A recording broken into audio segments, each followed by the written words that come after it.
조선야담 이야기 시작합니다.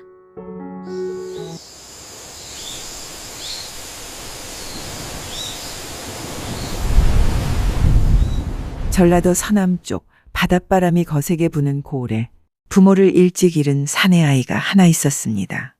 아이에게는 이름을 제대로 불러줄 사람도 없었고 집이라 부를 만한 곳도 없었습니다. 마을 사람들은 그저 저 떠돌이애라 부르곤 했습니다. 아이는 아침이면 마을 어귀로 내려와 집집마다 문간에 서 있었지요. 그러면 집 안에서 밥 짓던 여인이 아이를 보고는 말없이 찬밥 한 그릇을 내어주곤 했습니다. 아이는 두 손으로 그 그릇을 받들어 들고 고개를 깊이 숙였습니다. 말을 많이 하지는 않았습니다.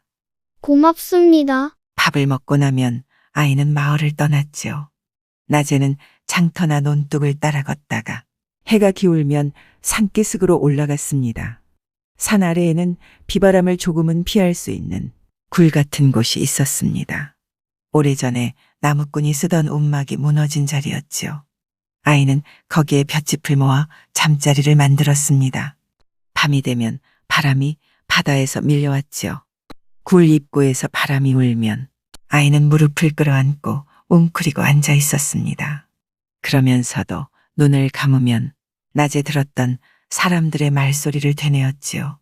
장터에서 들은 이야기, 서당에서 흘러나온 글 읽는 소리, 농부들이 논에서 나누던 말들까지도 하나씩 떠올렸습니다.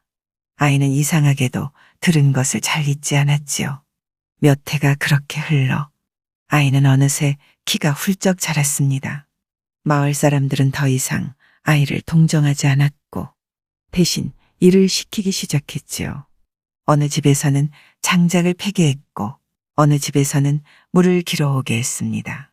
그렇게 떠돌던 아이는 어느 날 큰 기와집 앞에 서게 되었지요. 마당이 넓고 외양간이 따로 있는 집이었습니다. 집주인은 마루에 앉아 담배를 피우고 있었습니다. 아이는 마루 아래에 서서 조용히 말했습니다. 일할 것이 있으면 시켜주십시오. 주인은 아이를 위아래로 훑어보았습니다. 손바닥에 굳은 살이 잡혀 있는 것이 보였지요. 손은 뭘 줄 아느냐? 아이는 고개를 끄덕였습니다. 사실 제대로 몰아본 적은 없었지만 할 수 있을 것 같다고 생각했지요. 그날부터 아이는 그 집의 머슴이 되었고 처음 맡은 일은 외양간을 돌보는 것이었습니다. 새벽이면 우물에서 물을 길어다 여물을 적셨지요. 볏짚을 썰어 큰 나무통에 담고 소 앞에 밀어 넣었습니다.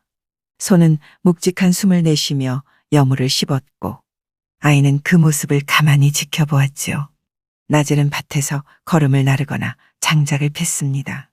일이 끝나면 다른 머슴들은 마당 한쪽에 모여 떠들었지만 아이는 마루 끝에 앉아 있었습니다. 집 안에서는 때때로 글 읽는 소리가 들렸는데 아이는 고개를 조금 기울여 그 소리를 들었지요.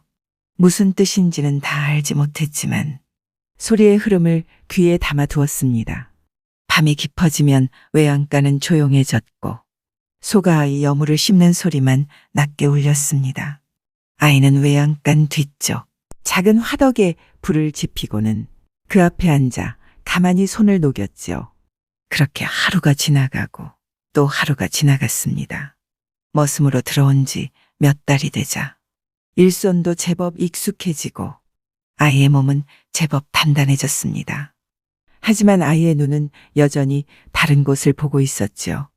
낮에 장터를 지나며 본 활쏘기 마당, 서당에서 들려오던 글 읽는 소리, 사람들 사이에서 오가던 이야기들을 잊지 않고 있었습니다. 사람들은 그것을 눈치채지 못했습니다. 다만 외양간 머슴 하나가 조용히 일하고 있다고만 생각했지요. 그러나 아이의 마음속에서는 가만히 무언가가 쌓여가고 있었고 그렇게 아이는 살아가고 있었습니다. 머슴으로 들어온 지 몇 해가 지나자 아이의 몸은 완전히 일꾼의 몸이 되어 있었지요. 새벽마다 우물 두레박을 끌어올리는 바람이 붙었고 볏짚을 써는 손놀림도 제법 빨라졌습니다. 이제 사내는 다른 머슴들이 힘겨워하던 일도 묵묵히 해냈지요. 하지만 사내의 눈과 귀는 여전히 열려 있었습니다. 주인의 아들은 날마다 책을 펼쳤고 마루에 앉아 글을 읽으면 또렷한 목소리가 마당으로 흘러나왔지요. 천지연왕 하고 읽기 시작하면 사내는 외양간 문지방에 기대어 그 소리를 들었습니다. 무슨 뜻인지는 알지 못했지만 소리의 흐름을 하나하나 기억했고 다음 날이 되면 전날 들었던 구절이 머릿속에서 다시 떠올랐지요. 그렇게 사내는 글을 눈으로 배우지 않고 귀로 배우고 있었습니다. 서당 앞을 지나갈 때도 마찬가지였습니다. 여물을 나르러 가다가 서당 담장을 지나게 되면 사내는 걸음을 늦추었지요. 안에서는 아이들이 선생을 따라 글을 읽고 있었습니다. 선생의 목소리는 낮고 단정했고 아이들이 따라 읽으면 담장 밖으로 일정한 은율이 흘러나왔지요. 사내는 잠시 멈춰서서 그 소리를 들었고 오래 머물 수는 없었지만 몇 구절만 들어도 머릿속에 남았습니다. 밤이 되면 외양간 뒤쪽에 작은 불을 피웠습니다. 불씨가 살아나면 쇠젓가락을 화덕 속에 넣었고 쇠가 벌겋게 달아오르면 그것을 꺼내 나무에 대었지요. 나무에서는 타는 냄새가 났고 사내는 그 냄새를 맡으며 천천히 나무를 구부리고 다듬었습니다. 그렇게 만들어지는 것은 활이었지요. 처음에는 활 모양조차 제대로 잡히지 않았습니다. 나무가 부러지기도 했고 시위가 풀리기도 했지요. 그래도 사내는 포기하지 않았습니다. 사람들이 어떻게 활을 잡고 어떻게 시위를 당기는지 눈에 담아두었고 그 기억을 되살리며 밤마다 활을 깎았지요. 때때로 사내가 시위를 시험 삼아 당기면 짧은 소리가 어둠 속에 울렸습니다. 다른 머슴들은 모두 잠든 뒤였기 때문에 그 소리를 듣지 못했습니다. 그런데 어느 날 밤 주인이 잠에서 깨어 마당을 지나가다가 외양간 뒤쪽에 불빛이 있는 것을 보았습니다. 가까이 가보니 머슴이 혼자 앉아 나무를 깎고 있기에 주인은 잠시 서서 그 모습을 지켜보았지요. 머슴은 주인이 온 것도 모른 채 시위를 당겨보고 있었습니다. 순간 주인은 고웃음을 치며 말했지요. 흥! 머슴놈이 밤마다 불을 피워놓고 뭘 하나 했더니 활이냐? 그 말에 사내는 고개를 들었지만 아무 변명도 하지 않고 그저 조용히 활을 내려놓았습니다. 활은 장난이 아니다. 그리고 아무나 쏘는 것도 아니다. 사내는 고개를 숙였고 알겠습니다 하고 짧게 대답했습니다. 그러나 그날 밤이 지나도 사내의 습관은 바뀌지 않았지요. 다만 불빛을 조금 더 숨겨두었을 뿐이었습니다. 낮에는 예전과 다름없이 일을 했습니다. 여물을 나르고 장작을 패고 밭일을 도왔습니다. 하지만 해가 지면 다시 외양간 뒤로 가 나무를 깎고 시위를 메고 다시 풀기를 반복했지요.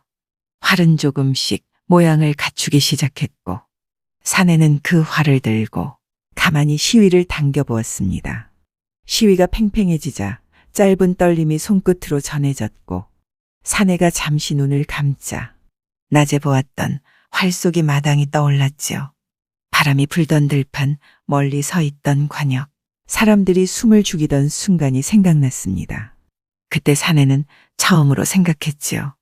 언젠가 자신도 활 속의 대회에 나가겠다고 말입니다. 그래서 그날 밤에도 사내는 불씨가 꺼질 때까지 나무를 깎고 또 깎았습니다. 그렇게 시간이 지나고 있었습니다. 다른 사람들은 알지 못했지만 외양간 뒤 작은 불빛 아래에서 머슴 하나가 조용히 무언가를 배우고 있었지요. 가을이 깊어질 무렵 들판의 벼가 누렇게 익어 고개를 숙이고 있었습니다. 바닷바람이 불면 논 전체가 한꺼번에 흔들렸고 그 바람 속에서 마을에는 한 가지 소식이 돌기 시작했는데 고을의 활쏘기 대회가 열린다는 이야기였습니다. 해마다 수확이 끝날 즈음이면 장터 근처 들판에 관역을 세우고 활쏘기를 벌이곤 했습니다. 마을 사람들은 그것을 큰 구경거리로 여겼지요. 힘센 농군들도 나가보고 장사꾼들도 가게 문을 일찍 닫고 구경을 갔습니다. 부잣집 머슴들도 그 이야기를 들었고 저녁에 외양간 앞에서 볏짚을 썰다가 한 머슴이 말했지요. 내일 장터들판에서 활쏘기 대회가 열린다더라. 다른 머슴이 웃으며 대꾸했습니다. 고을 양반들도 온다지 않느냐? 그 말을 듣고 있던 사내는 아무 말도 하지 않았지만 볏짚을 썰던 손이 잠시 멈추었지요. 다음 날 오후 일이 끝나자 머슴들은 하나둘 집을 나섰고 사내도 그들 뒤를 따라 걸었습니다. 장터 들판에 가까워질수록 사람들이 많아졌지요. 길가에는 장사꾼들이 좌판을 버려놓았고 아이들은 뛰어다니며 떠들었습니다. 어른들은 들판 가운데를 바라보고 있었는데 그곳에는 큰 관역이 세워져 있었지요. 그 앞에는 활을 든 사람들이 줄을 서 있었습니다. 사내는 사람들 뒤쪽에 서서 그 모습을 바라보았지요. 활을 든 사람들은 대부분 양반집 자제들이었습니다. 옷차림이 단정했고 허리에는 장식이 달린 활집을 차고 있었지요. 그들이 차례로 앞으로 나가 활을 들었고 시위를 당기면 팽팽한 소리가 들렸습니다. 화살이 날아가 관역 근처에 꽂혔지요. 사람들은 박수를 치기도 하고 탄식을 하기도 했습니다. 사내는 그 모습을 조용히 지켜보았습니다.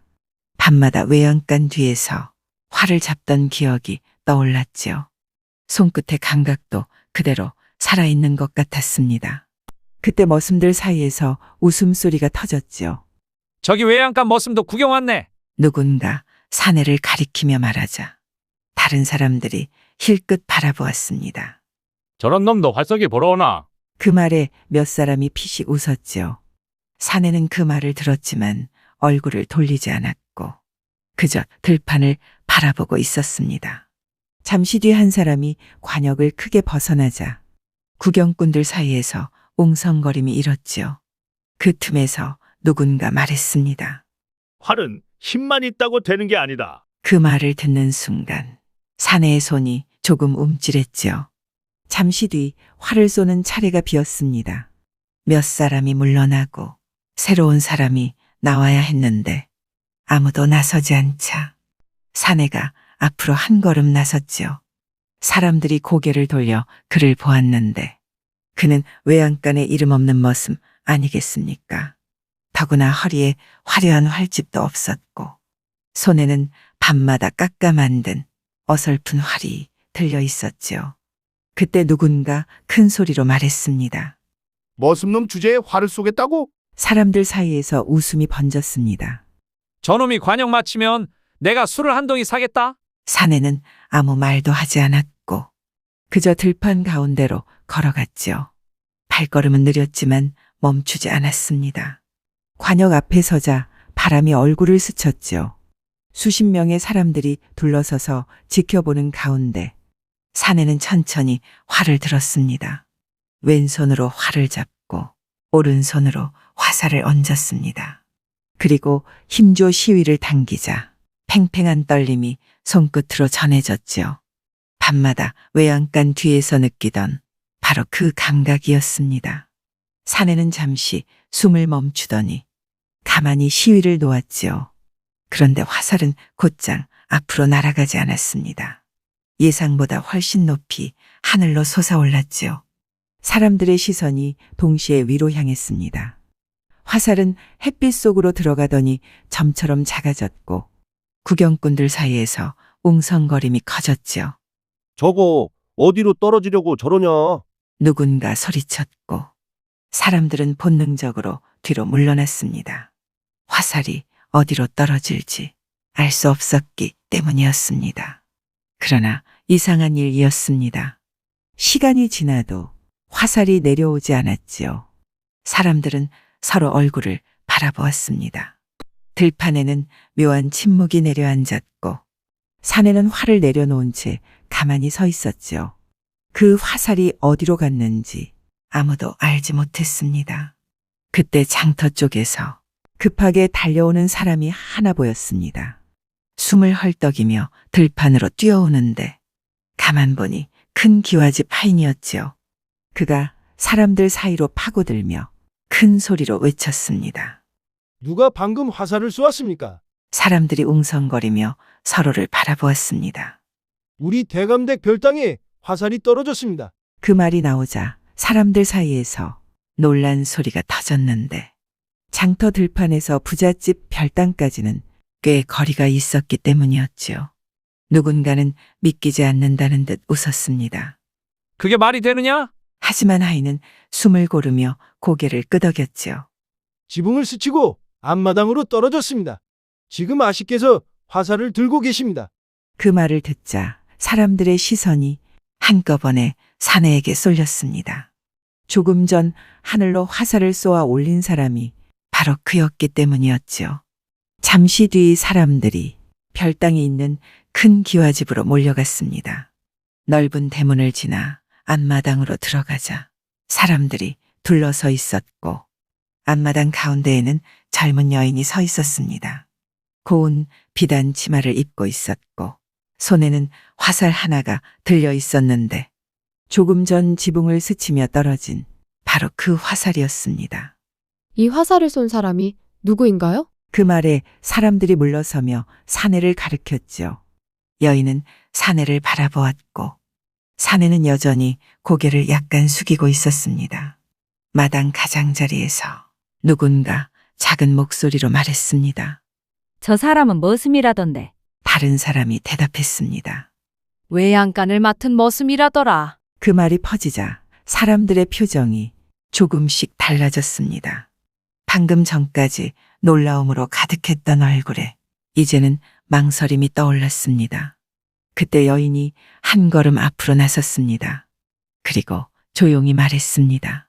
이 화살 당신이 쏜 것인가요? 사내는 잠시 고개를 드는가 싶더니 여인과 눈이 마주치자 곧바로 고개를 숙였지요. 제가 쏘았습니다. 짧은 대답이었고 마당에 있던 사람들 사이에서 다시 웅성거림이 일어났습니다. 누군가는 감탄했고 누군가는 못마땅한 표정을 지었지요. 그때 집 안쪽에서 부잣집의 주인이 마당으로 들어왔습니다.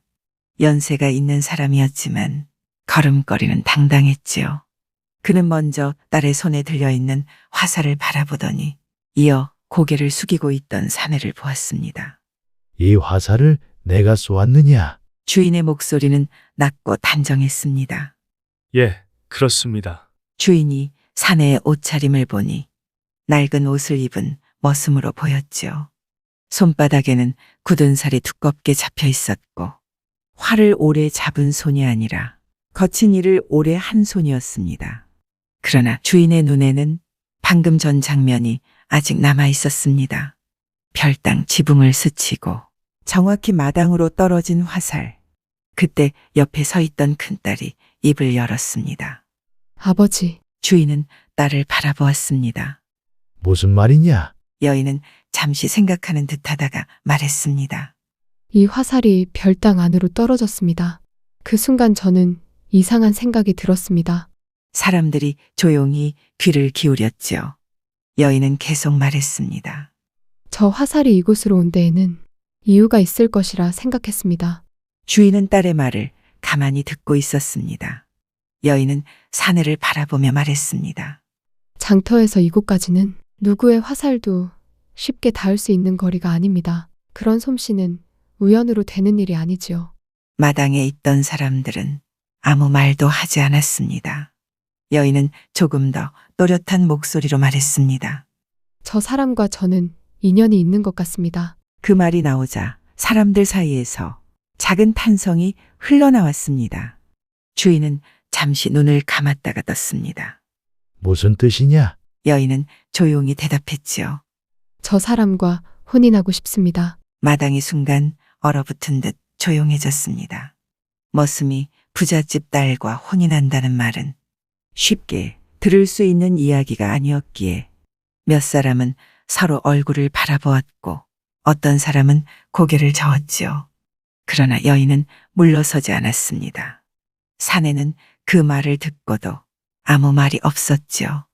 그저 잠시 놀란 듯 눈을 들었다가 다시 고개를 숙였습니다. 바람이 마당을 스쳐 지나갔습니다. 그 바람 속에서 사람들은 이제 주인이 어떤 말을 할지 기다리고 있었습니다. 마당에는 한동안 아무 말도 흐르지 않았습니다. 바람이 별당 처마를 스치며 지나가는 소리만 조용히 들렸습니다. 사람들은 모두 부잣집 주인의 얼굴을 바라보고 있었습니다. 방금 딸이 꺼낸 말이 너무 뜻밖이었기 때문이었지요. 머슴과 혼인하겠다는 말. 주인은 한동안 딸을 바라보다가 천천히 시선을 옮겼습니다. 그리고 활을 들고 서 있는 사내를 바라보았지요. 사내는 여전히 고개를 숙이고 있었습니다. 주인은 낮은 목소리로 물었습니다. 내가 어떤 사람인지 말해 보아라. 사내는 잠시 머뭇거리다가 입을 열었습니다. 저는 부모를 일찍 잃었습니다. 떠돌다가 이 고을로 들어왔습니다. 글을 배운 적도 없고 가진 것도 없습니다. 다만 머슴으로 일하며 살고 있습니다. 말은 짧았지만 거짓은 없었습니다. 주인은 한참 동안 아무 말도 하지 않고 두 사람을 번갈아 보다 가만히 입을 열었지요. 내가 한 말을 가볍게 생각한 것은 아니겠지. 여인은 조용히 고개를 끄덕였습니다. 가볍게 한 말이 아닙니다. 주인은 다시 물었습니다. 저 사람이 머슴이라는 것도 알고 있느냐? 알고 있습니다. 가진 것이 없다는 것도 알고 있느냐? 여인은 잠시 사내를 바라보았습니다. 그리고 다시 아버지를 향해 말했습니다. 날아온 화살을 보니 밤마다 얼마나 연습했는지 알 것 같았습니다. 사람들이 조금씩 서로의 얼굴을 바라보았고 여인은 말을 이어갔습니다. 저렇게 쏘기까지 얼마나 시간을 들였겠습니까? 그런 사람이라면 다른 것도 배우며 살아갈 수 있을 것입니다. 주인은 그 말을 듣고 잠시 생각에 잠겼습니다. 마당에는 여전히 조용한 긴장이 흐르고 있었지요. 잠시 뒤 주인은 사내에게 물었습니다. 활은 어디서 배웠느냐? 사내는 잠시 망설이다가 대답했습니다. 배운 적은 없습니다.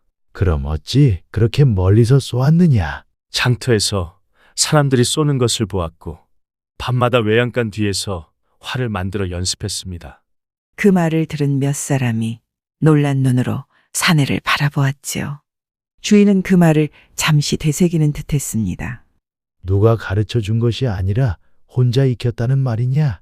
예, 그렇습니다. 잠시 긴 침묵이 흘렀습니다. 그러다가 주인의 얼굴에 아주 옅은 미소가 떠올랐지요. 그렇다면 글은 배웠느냐? 사내는 조금 놀란 표정으로 고개를 들었습니다. 예, 서당에서 들리는 소리를 따라 외웠습니다. 주인은 고개를 천천히 끄덕였습니다. 사람이란 배울 마음이 있어야 무엇이든 되는 법이다. 마당에 있던 사람들은 조용히 그 말을 들었습니다. 주인은 딸을 바라보았습니다. 내가 그렇게까지 생각했다면 내가 막을 이유도 없겠다. 여인의 얼굴에 작은 숨이 새어나왔습니다. 주인은 사내를 향해 말했습니다. 다만 한 가지는 기억해 두어라. 사내는 다시 고개를 숙였습니다. 예, 이 집에 들어오면 더 많이 배우고 더 많이 책임져야 한다. 사내는 잠시 숨을 고른 뒤 말했습니다. 명심하겠습니다. 그날 이후 혼인이 준비되었습니다. 마을 사람들은 오래도록 그 이야기를 했습니다. 외양간 머슴이 부잣집 사위가 되었다는 소식이었기 때문이었습니다. 그러나 사내의 생활이 갑자기 달라진 것은 아니었습니다. 혼인을 하고도 사내는 아침이면 여전히 일찍 일어났습니다. 마당을 쓸고 우물을 살폈습니다. 그리고 틈이 나면 책을 펼쳤습니다. 글을 읽는 법을 정식으로 배우기 시작했기 때문이었지요. 밤이 되면 가끔 마루 끝에 앉아 읽기도 했습니다. 그 손에는 여전히 활이 들려 있었지요. 마당을 지나던 사람들이 그 모습을 보고 종종 말했습니다. 저 사람은 머슴일 때나 지금이나 달라진 것이 없구먼. 그러면 다른 사람이 이렇게 대답했습니다. 그래서 여기까지 온 것 아니겠느냐? 그 말처럼 그 사내는 처음과 크게 달라지지 않았습니다. 다만 배울 기회를 얻었을 뿐이었습니다. 그래서 사람들은 오래도록 이 이야기를 전했습니다. 배울 마음이 있는 사람은 스승이 없어도 배우게 되고 길이 없어도 길을 만든다고 말했죠. 바로 그 머슴 이야기였습니다. 구독과 좋아요와 함께 오늘도 좋은 날 되세요.